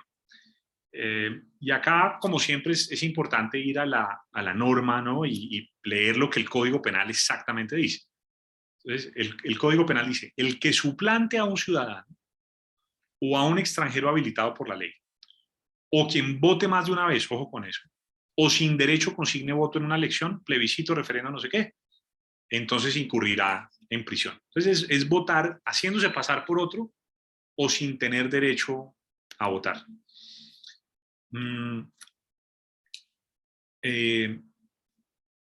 Acá una de las cosas que uno tiene que mirar es, sobre todo a veces hay puestos electorales alrededor o mesas electorales alrededor de las cuales se logra ver a algunos de estos líderes organizadores que empiezan como a acaparar cédulas de ciudadanía de un montón de gente. Y eso, detrás de eso claramente hay un problema. Cuando uno ve a una persona que tiene no solo su cédula de identidad, sino la de cualquier otra persona, hay un problema. Pero si además tiene 2, 3, 4, 5, 20, 30, 40, 50 cédulas de otras personas, ahí hay un problema. Y uno sí tiene que preguntarse por qué este fulano o fulana tiene todas esas cédulas. ¿Y qué es lo que pasa ahí? Y ese es como una alerta roja típica en la que uno debería decirle a la policía o a la fiscalía: allá hay un fulano que tiene un montón de cédulas en la mano, hay algo raro ocurriendo. Puede ser que esa persona tenga un montón de cédulas falsas, por ejemplo, que lograron inscribir ilegalmente y se las da a unas personas que se hacen pasar por esos ciudadanos y van y votan con esas cédulas falsas. Entonces les van entregando esas cédulas. O puede ser que esa persona es el administrador de las cédulas de quienes ya vendieron su voto, quienes para recuperar su cédula tienen que ir y votar a favor del candidato determinado, y a veces ya la estructura criminal de corrupción tiene un testigo electoral que certifica a los cómplices de afuera que quien votó efectivamente votó a favor del candidato por el cual se comprometió a votar. Entonces, ojo con esas señales de alerta. Bueno, vamos al siguiente. El artículo 392 es el favorecimiento del voto fraudulento. Esta sí es una conducta que solamente puede cometer un servidor público, que recuerden, ya vimos la definición de servidor público. Entonces servidor público es todo lo que vimos, esa lista que vimos de gente, pero también son servidores públicos quienes ejercen una función pública, no necesariamente siendo trabajadores oficiales o siendo un servidor público permanente.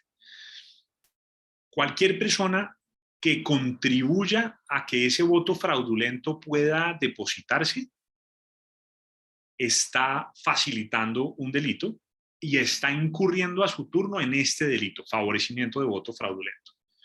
Y eso nos da una pena de 4 a 8 años. Entonces, por ejemplo, un ejemplo es ahí, el que Juan es un jurado de votación y sabe que María está suplantando a su hermana. Entonces ese jurado, en vez de estar piloso, por ejemplo, o testigos electorales, que al final también tienen una función pública, en vez de estar pilosos ahí asegurando y mirando que no haya ningún tipo de irregularidad y que corresponda la cédula con la persona que efectivamente está votando y tal, se hacen los de la vista gorda para favorecer ese voto fraudulento. Ahí se está consumando un delito por parte de quien es el servidor público o quien ejerce la función pública. Sigamos.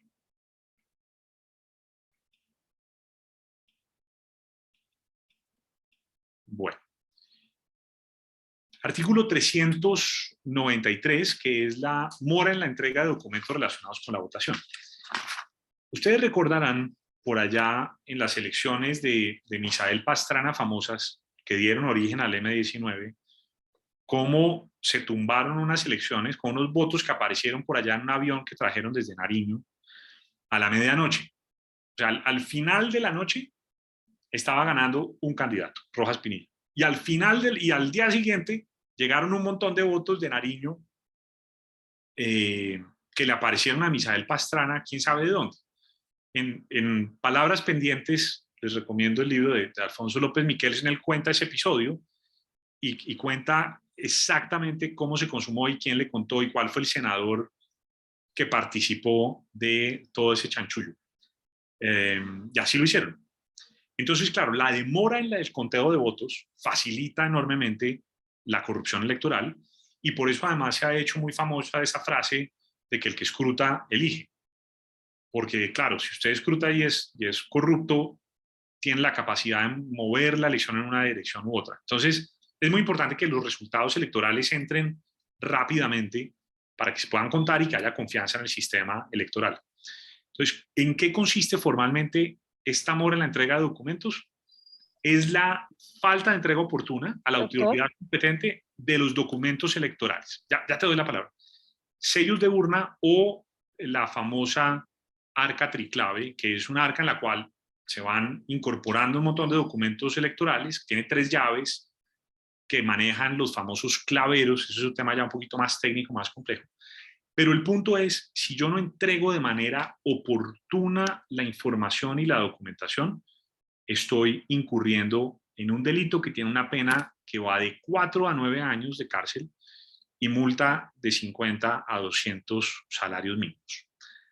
Ahora sí, adelante. ¿Quién estaba haciendo una pregunta? ¿Una mujer? Doctor, era para Adelante. preguntar el nombre del libro que estaba mencionando de Alfonso. Palabras Pendientes se llama ese libro, si no me falla la memoria. Gracias. Es como la autobiografía de Alfonso López. Bueno, no es más que autobiografía, realmente echa un montón de cuentos de política, es interesante leerlo. Daniel Esteban. Adelante, Daniel. Buenas tardes, me presento, soy Daniel Esteban y soy estudiante de Derecho en la Universidad de Santo Tomás. Es que quería preguntar si se cuentan de los votos fraudulentos, los votos esos que digamos un candidato son personas muertas, esos vendrían en incluirse en los votos fraudulentos de, digamos, candidatos que se han encontrado que ha votado gente que no, o sea, que ya están muertos. Esa es mi pregunta.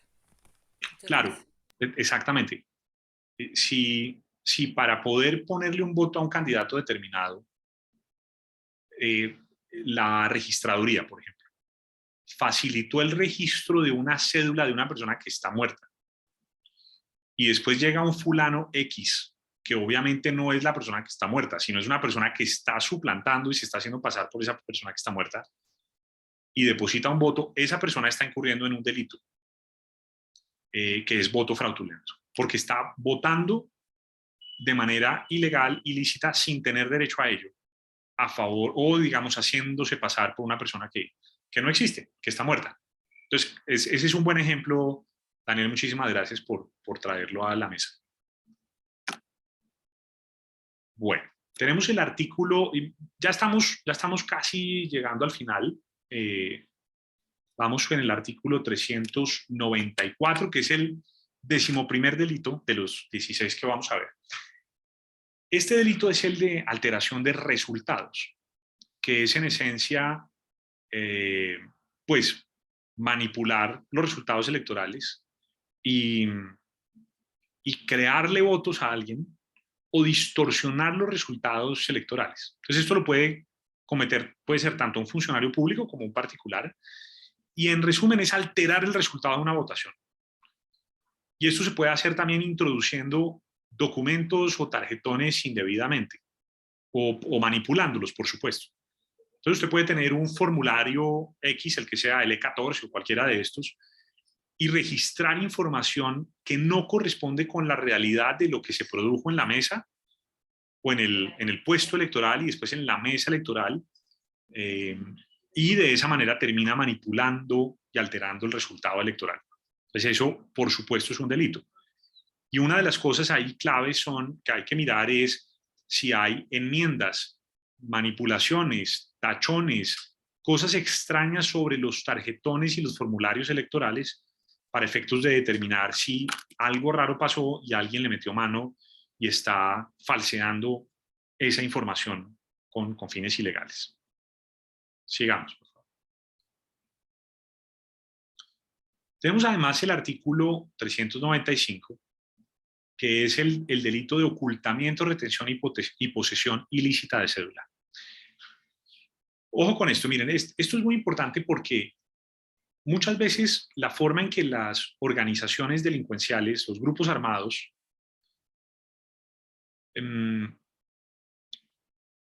logran consumar delitos de corrupción es que van a un municipio X y a punta de escopeta le obligan a los electores a entregarle las cédulas. Entonces después le dicen, bueno, entonces mañana usted tiene que ir o por la tarde usted tiene que ir y depositar el voto. Cuando deposite el voto, yo le devuelvo su cédula. También, entonces ahí claramente hay un delito, ¿no? Que eso es un ocultamiento, retención o posesión ilícita de cédula. Pero también se puede consumar en el famoso carrusel, y por eso ahí pusimos el dibujito del carrusel, que se consuma de esta manera. Entonces usted tiene una gran casa compradora de votos, que lo que hace es el famoso carrusel. Para los que no conocen, los que están familiarizados con la política, probablemente esto ya es llover sobre mojado, pero para los que no, esto puede ser información nueva. Entonces usted lo que hace es que coge el tarjetón electoral de una mesa, entonces tiene a alguien adentro del puesto de votación que le ayuda a robarse, a sacar del puesto de votación el tarjetón. Y usted se lleva ese tarjetón a la casa en la que tiene armado toda la estructura para la compra de votos. Entonces, ese tarjetón lo tiene en esa casa, entonces llega quien va a venderle el voto. Y usted lo que hace es que le entrega ese tarjetón, pero ya no en blanco, sino que usted ya marcó al candidato por el cual quiere que ese ciudadano vote. Y el trabajo de ese ciudadano es ir al puesto de votación, depositar el voto y llevarse a escondidas el tarjetón que allá le dieron.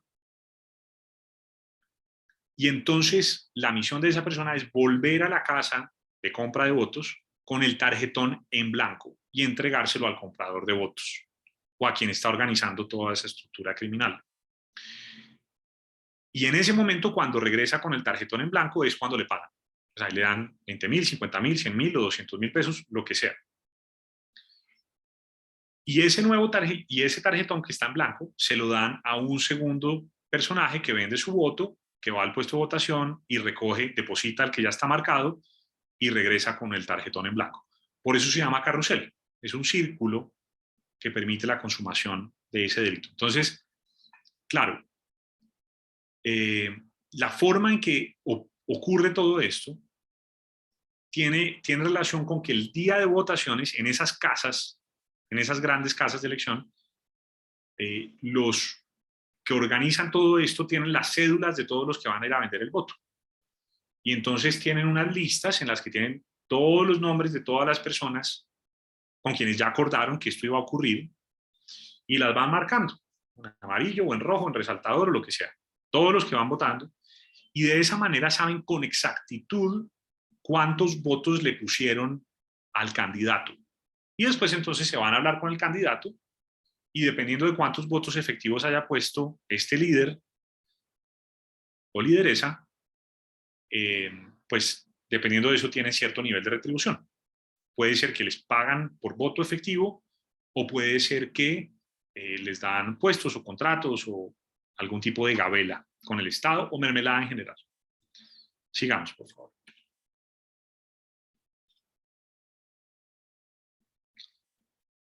Bueno, tenemos la denegación de la inscripción, que es básicamente utilizar el poder que tiene un servidor público para impedir que una persona que tiene derecho a registrarse para votar en un determinado lugar pueda hacerlo.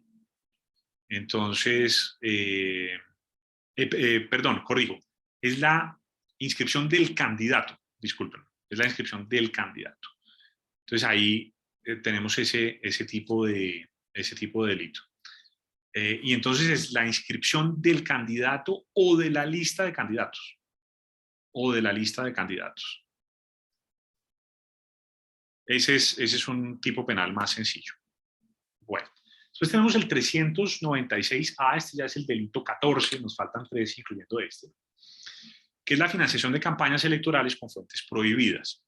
Entonces ahí una cosa es que la primera pregunta que uno se hace ahí es, ¿qué es una fuente prohibida de financiación?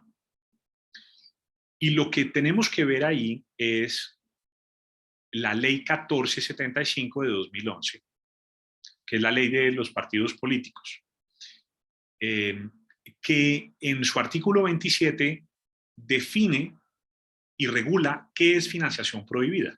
Y tiene un montón de elementos que pueden ver en el pantallazo. Entonces, por ejemplo, las contribuciones anónimas se considera que son fuentes prohibidas. Usted quiere, todas las donaciones tienen que saberse cuál es el origen. O, por ejemplo, es una fuente prohibida de financiación aquella que provenga de entidades que administran fondos para fiscales. Es una caja de compensación. No puede ni donar ni prestarle plata a una campaña. Eso se considera que es una fuente prohibida. ¿Por qué? Porque las cajas de compensación administran pues, los recursos para fiscales, que son al final las contribuciones que hacen los empleadores para que los trabajadores puedan tener unos beneficios sociales, seguridad social, etc. Entonces no vamos a poner eso en riesgo para financiar la política, ¿verdad? Entonces, este es un tipo penal, es lo que se conoce como un tipo penal en blanco. Es decir, para saber qué es una fuente prohibida, hay que ir a mirar otra norma que regula qué es una fuente prohibida. Una manera muy importante de monitorear, vigilar y controlar esto es utilizar el famoso portal de Cuentas Claras, que es el lugar en el cual los candidatos van registrando cuáles son sus fuentes de financiación. Ustedes seguramente me van a decir, pero Camilo, pero es que claramente ahí no van a registrar nunca las fuentes ilegales. Pues sí, tienen razón. Pero no crean, no crean. A veces hay candidatos que se equivocan y que terminan diciendo que no sé quién les prestó una plata y resulta que ese no sé quién era una fuente prohibida por administrar recursos de una caja de compensación, por poner un solo ejemplo entre muchos posibles. Entonces, bueno, eso es ese artículo 396 del Código Penal. El servidor público o quien legalmente corresponda, o a quien legalmente corresponda la inscripción del candidato o lista de candidatos para las elecciones populares que no cumpla con esta función o la dilate o entorpezca, incurrirá en prisión de no sé qué. Pero ojo con una cosa acá muy importante. Y es que el artículo 396 además dice que en igual pena incurrirá quien realice las conductas anteriores cuando se trate. Perdón, yo me salté, disculpen, me enloquecí. Lo que quiero leerles es esto. El gerente de la campaña electoral que permita en ella la consecución de bienes provenientes de fuentes prohibidas por la ley para financiar campañas electorales incurrirá en prisión de 4 a 8 años. O sea, eso es, responde el gerente de la campaña. O sea, me imagino que aquí de pronto hay gente de los partidos o de campañas o gerentes de campañas. Si alguno de ustedes no se toma en serio el trabajo de revisar que las fuentes que están entrando a la campaña no sean fuentes prohibidas, está corriendo un grave riesgo porque ustedes son los principales destinatarios de esta norma. Sanciona a los gerentes que permitan la financiación de fuentes prohibidas.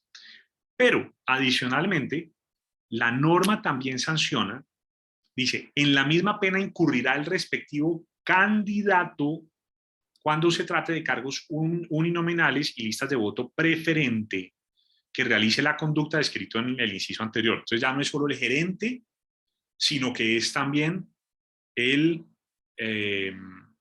candidato en sí mismo. Candidato. Exactamente. Y adicionalmente dice, en la misma pena incurrirá el candidato de lista de voto no preferente que intervenga en la consecución de bienes provenientes de dichas fuentes para la financiación de su campaña electoral. Es decir, si usted tiene una lista cerrada y uno de las personas que está en esa lista intervino para conseguir esos, bien sea donaciones o préstamos o créditos, fuentes de financiación prohibidas, en ese caso, esa persona también puede responder penalmente. ¿Todo claro hasta ahí? Doctor, Adelante. pero por ejemplo, sí, responde el candidato o responde el gerente de la campaña, pero entonces digamos que me imagino que después de hacer todo un proceso y una investigación, si se comprueba que ellos tenían un desconocimiento y que no hubo una directriz directamente de parte de ellos o, bueno, no sé, se me ocurren ahorita esas dos cosas, pues no tendría lugar a una tipificación del hecho, pues porque, perdón, del delito, porque pues yo he escuchado, por ejemplo, me pasó el lunes incluso, iba a subirme al Transmilenio y unas personas estaban pues con camiseta de un partido político diciendo que estaban regalando pasajes de Transmilenio para como generar no sé, esos compromisos de los que anteriormente hablábamos con el tema de los delitos, de otros delitos.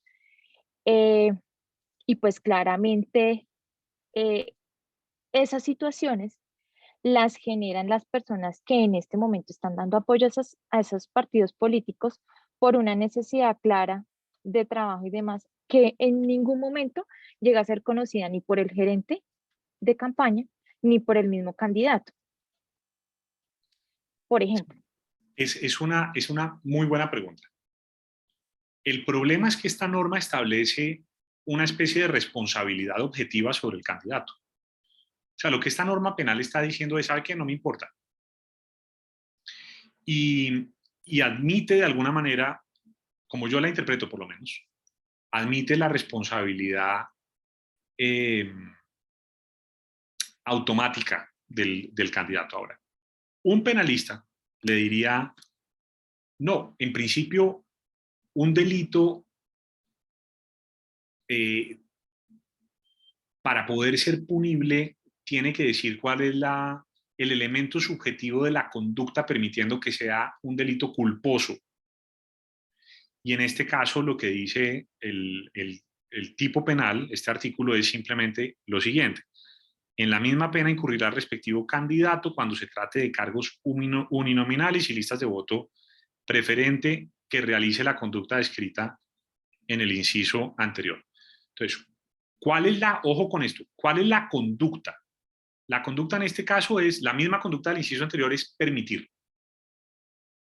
Entonces, si el candidato lo permite, ahí hay una conducta activa. Lo permitió. La duda es, ¿qué es permitir?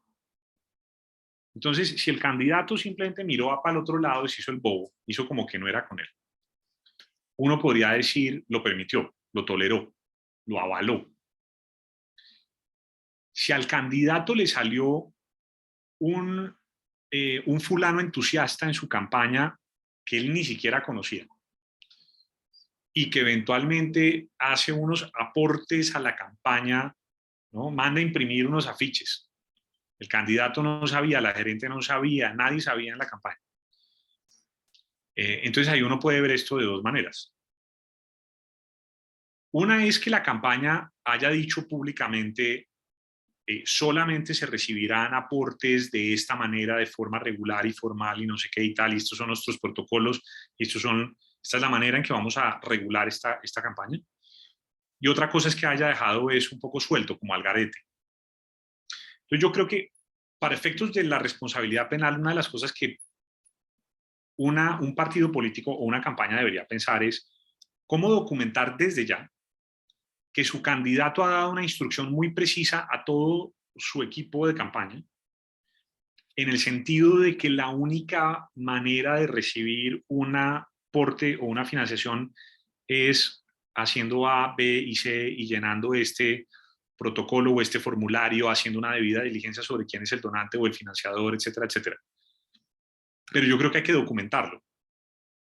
Ahora, ¿cómo va a aplicar la Fiscalía esta norma en la práctica? No es tan fácil saberlo, porque de todos modos sí parecería en principio decir, no, el candidato responde, punto. Pero si uno lee con más cuidado, entonces va a entender, va a encontrar eso, que tiene que haber habido permisividad por parte del candidato. Y ahí la pregunta es, ¿cómo acredito yo como candidato, como partido, como campaña, que yo no he permitido ese tipo de malas prácticas? De hecho, ha sido todo lo contrario. Y todo mi equipo sabe cuáles son las reglas de juego. Es lo que yo diría por ahora. Bueno, vamos al 15, que es el artículo 396b, que es la violación de los topes o límites de gastos. Acá lo más importante que ustedes tienen que saber es que cada año que hay elecciones, el Consejo Nacional Electoral define unos topes máximos para las campañas. Entonces, uno lo que tiene que hacer es ir a ver como campaña, si uno es una campaña, o si está investigando si una campaña metió las patas, tiene que ir a ver cuál es el tope de gasto permitido por la resolución que haya expedido el Consejo Nacional Electoral.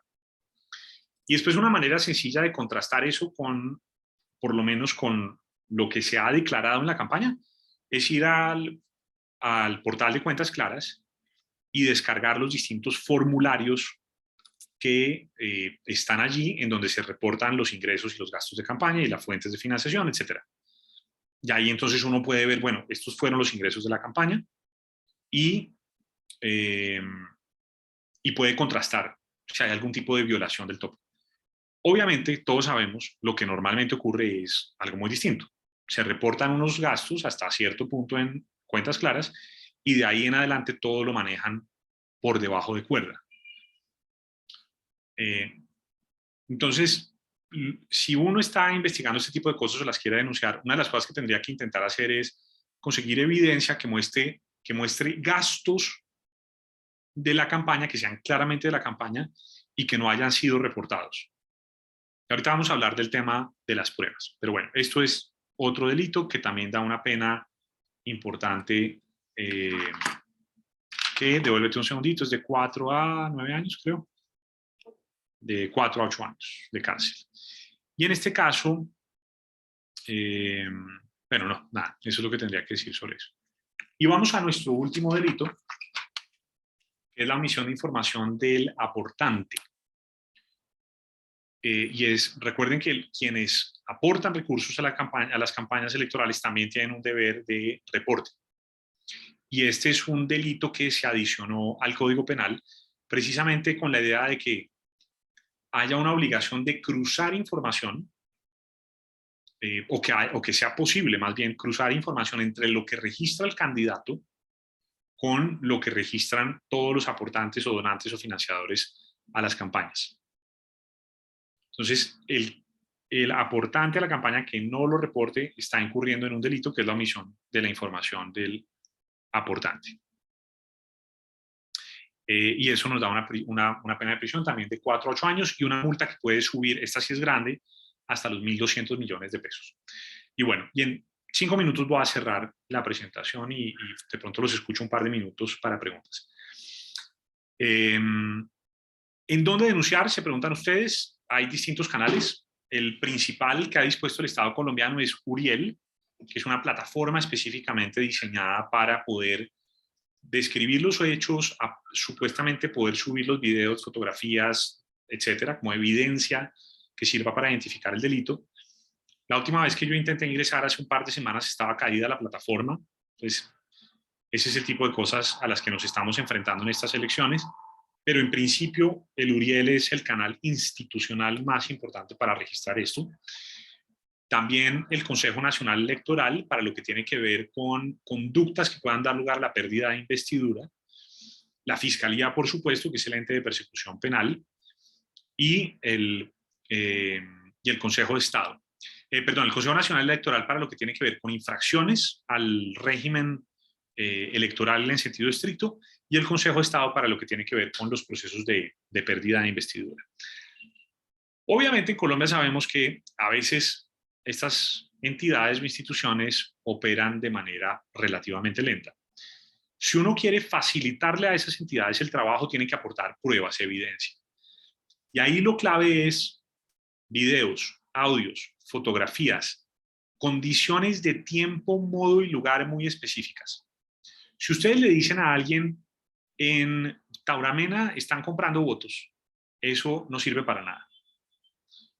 Uno tiene que decir cosas como, en la mesa 5 en el puesto de votación 32, en el municipio de Tauramena, que queda ubicado en la vereda, que está en la vereda específica, no sé qué, del municipio de Tauramena, una persona de tales características que pueden ver en esta fotografía con una camiseta de tal candidato, está acumulando cédulas electorales o cédulas de ciudadanía y le está entregando plata a la gente. En ese caso, entonces, pues la Fiscalía puede operar rápido y puede reaccionar y puede llegar a donde sea que esté ocurriendo esto. Y yo sí les puedo decir que, porque conocí esto, cómo opera la Uriel por dentro, la verdad es que esa información sí va llegando en tiempo real. Hay una mesa interinstitucional en la que están todas las entidades interesadas con el tema de integridad electoral, y si la información es buena, las autoridades pueden reaccionar rápido. Pero si es mala, no pasa absolutamente nada y eso pasa a un canasto ahí de la ropa sucia y de ahí en adelante eso no se mueve.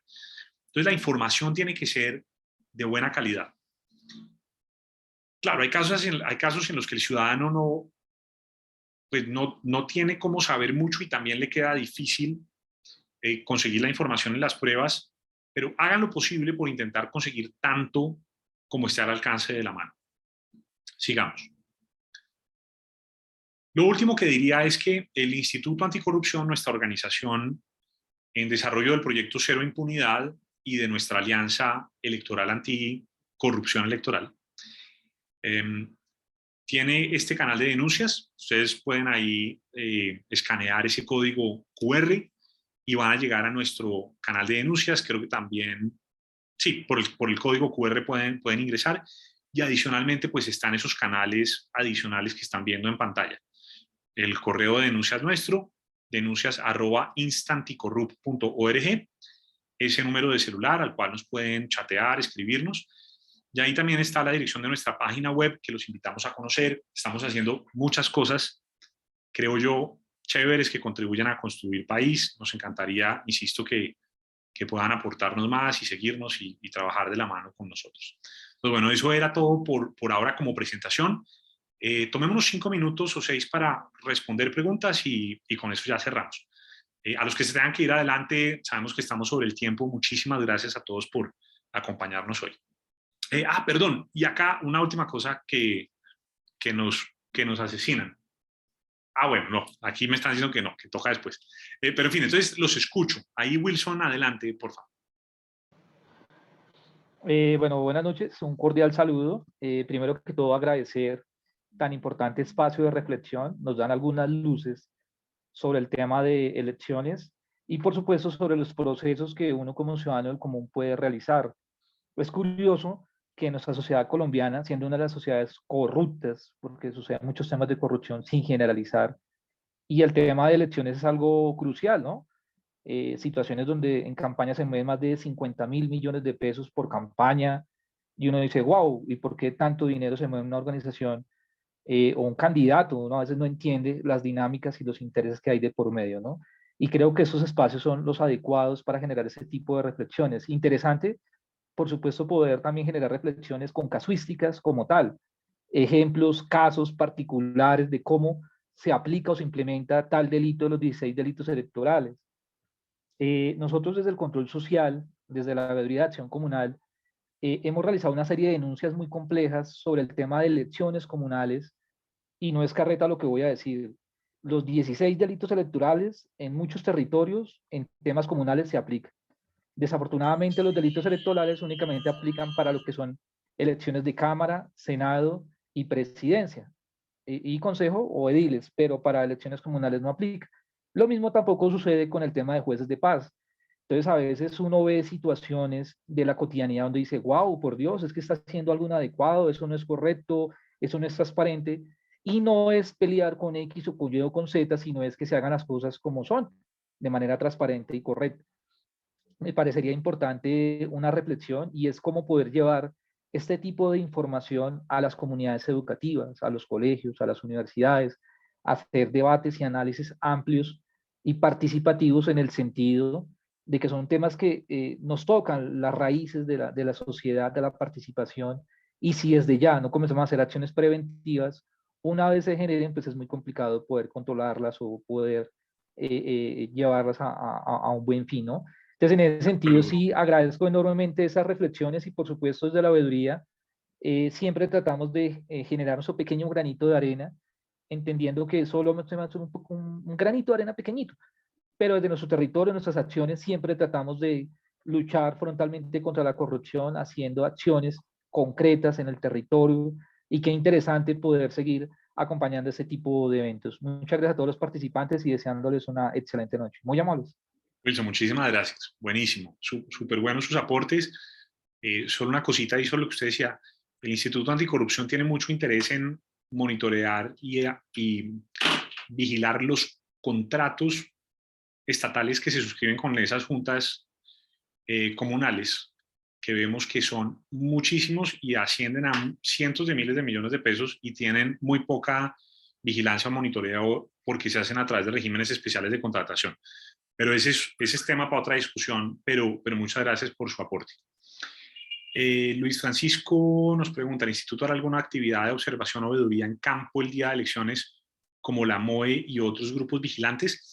No hemos pensado en nosotros salir directamente a ejercer esa vigilancia en calle, pero sí estar, digamos, ser como una antena receptora de todo lo que la gente está viendo en la calle y que quiera denunciarnos, y creemos que contribuimos más nosotros desde la oficina ayudando a analizar todo lo que está llegando, armándolo, organizándolo, estructurando la prueba y denunciando y hablando con las autoridades.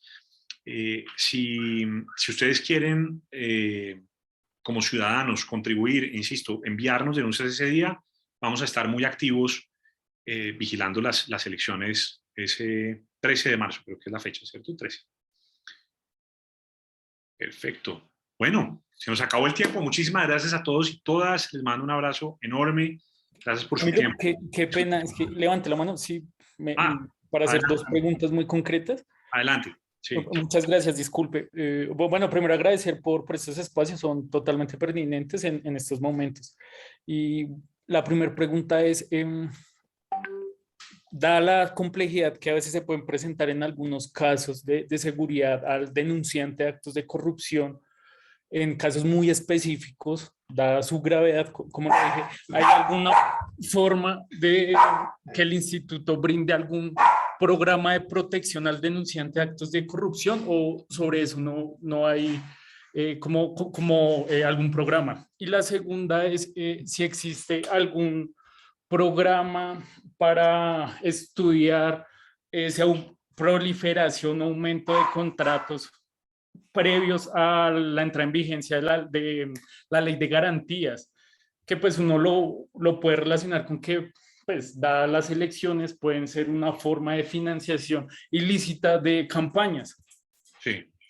Mire, frente al tema de la protección al denunciante, nosotros claramente no estamos en capacidad de brindar esa protección, pero sí hemos recolectado documentos de buenas prácticas para protegerse si uno es un ciudadano que ha denunciado un acto de corrupción y que está siendo destinatario de hostigamiento, persecución o lo que sea. En ese sentido, digamos que los podemos asesorar sobre cómo cuidarse mejor, o sea, como la responsabilidad en el autocuidado y para evitar exponerse. Eso es, hasta ahí alcanzamos a llegar. Y lo otro es que frente al tema de la ley de garantías y vigilancia, en efecto, nosotros estamos trabajando en un proyecto de análisis de los procesos de contratación estatal en distintos frentes durante el periodo electoral. Y estamos analizando ahí cientos de miles de contratos para verificar en particular a través de esos famosos convenios interadministrativos cómo se están suscribiendo y ejecutando esos contratos. Pero eso es algo que pues podremos producir e informarle al país un poco más adelante. Pero sí lo tenemos muy en el radar y es una inmensa fuente de preocupación porque claramente la reforma a la ley de garantías fue inconstitucional y fue una manera de repartir mermelada durante el periodo electoral, algo muy grave. Le agradezco a Camilo haber hecho esa pregunta. A ustedes, muchas gracias. Bueno, ahora sí, muchas gracias a Doctor, todos. muchas gracias Un abrazo enorme. por la Que estén muy bien. oportunidad, por el espacio. Hasta luego. Chao, que estén muy bien. Excelente material, Feliz muchas noche. gracias. Feliz noche para todos, muchísimas gracias. Chao, Beatriz, gracias. Hasta el sábado. Hasta el sábado, los que quieran repetir. Ok, pues gracias de nuevo. Feliz noche. Chao, Inderman. Suerte.